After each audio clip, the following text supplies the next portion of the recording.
The distress call came in the dead of night, jolting Captain Davis from uneasy dreams. As he hurried to the bridge, the automated alert message played through the ship-wide comm. "Mayday, Mayday. This is New Providence Colony requesting immediate assistance. We are under attack by unknown alien forces. Casualties are severe. We cannot hold out much longer." Static cut off the desperate plea. "Report?" barked Davis as the bridge doors parted before him. "We've lost contact with New Providence Colony, Captain." His XO commander Royce answered.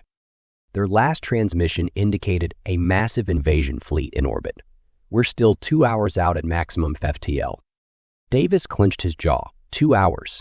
An eternity to the embattled colonists, relying on an experimental battleship to save them from impending doom.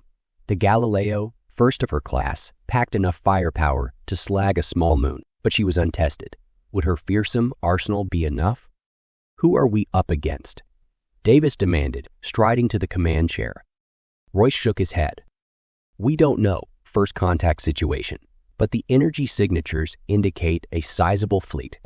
"Then we better bring our A-game," Davis said. "Battle stations!" Alarms blared as the bridge crew scrambled. The Galileo's state-of-the-art fusion pulse drive flared, rocketing the battleship to her maximum rated speed. It would be close, even at 600 times the velocity of light. Davis opened a ship-wide channel from his chair. "All hands, this is the captain. We have a colony under attack, 70,000 souls in jeopardy. As far as we know, we're the only friendly force within range, so we need to hit hard and fast the moment we drop FTL. This is no drill, people. It's time to see what Galileo can really do. Davis out." He closed the channel and turned to Royce. "Chief Dakar reports the new targeting systems. Check out across the board," he said. "Let's hope so," Davis muttered. Designed specifically to engage multiple contacts at extreme range, the Galileo's offensive punch depended on her bleeding-edge Helios laser grid. Hundreds of high-energy beams would converge on each enemy ship, boiling away armor and slicing vital systems to pieces in seconds. At least that was the theory. Davis prayed they wouldn't need Dakar's new toy, that some miraculous cavalry had shown up to save New Providence while they raced to the rescue. But when the main viewer switched from swirling chaos to a normal space vista 2 hours later, his heart sank. A giant alien armada hung over the planet, raining fire down on the helpless colony below. "My God!" Davis heard himself whisper. 30 kilometers away floated an ebony mothership, the size of a mountain, surrounded by swarms of smaller vessels. The strange warships bristled with gun ports and missile tubes, swatting fleeing civilian ships from the sky while pounding major population centers into radioactive craters. Royce was already feeding targeting data to Helios. "We've got full power to the grid, ready to fire," he reported. "Just give the word." "First salvo on the mothership," Davis snapped. "Let him know we mean business. Then take out escort vessels as you acquire targets." He touched the ship-wide comm. "All hands, brace for combat engagement." 1,000 kilometers away, a section of the Galileo's sleek hull slid open. Nestled within the state-of-the-art weapons bay, segments of the laser grid telescoped outward, aimed squarely at the mammoth alien flagship. Helios charged and ready. Dakar reported from fire control. Singularity reactor output at a 110%. "Free that bastard! Fire!" Davis barked. Blinding pillars of coherent light flashed between the warships, bright as captive stars. For several seconds, they stabbed at the mothership's dark hull before winking out. Wreck hits amidships. Dakar yelled, reading massive radiation spike. "Wait, no damage recorded.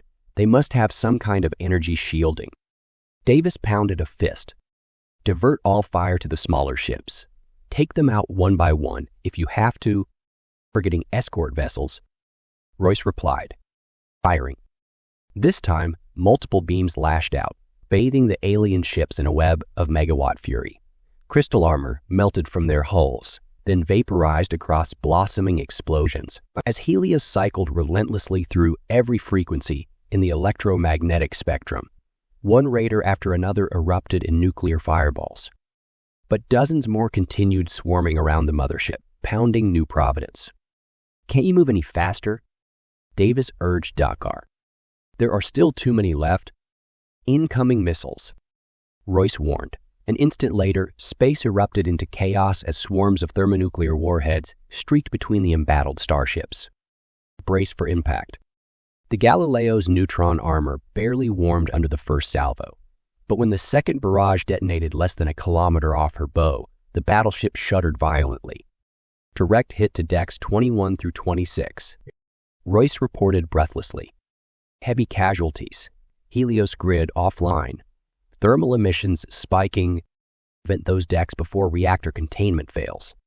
Davis stabbed at his comm panel. His beat medical teams to the ventral pod bay. Rescue parties to decks 21 through 26 immediate. If his crew perished, the colony below was doomed.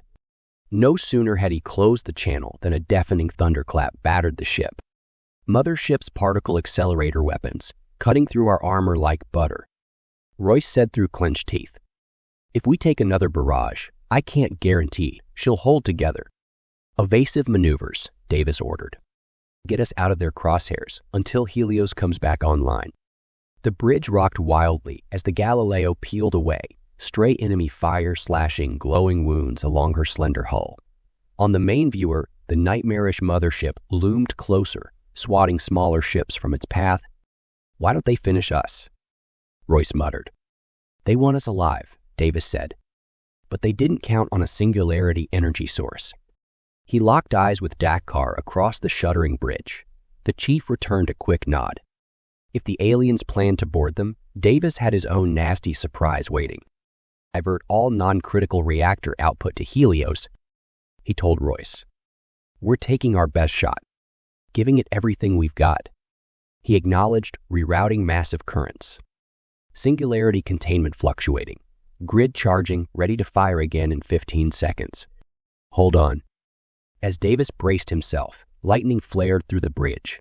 He tasted blood where he'd bitten his tongue. Alarms wailed over the groan of stressed alloy. "Helios online," Dakar reported. "Clear line of sight to hostile mothership. Target ready for extinction. And fire with the vortex cannon." Davis thundered. Wide-angle dispersion. Full power. For a heartbeat, there was only endless silence. Then space-time shrieked as a beam of naked fermions blasted forth, distorting everything in its path.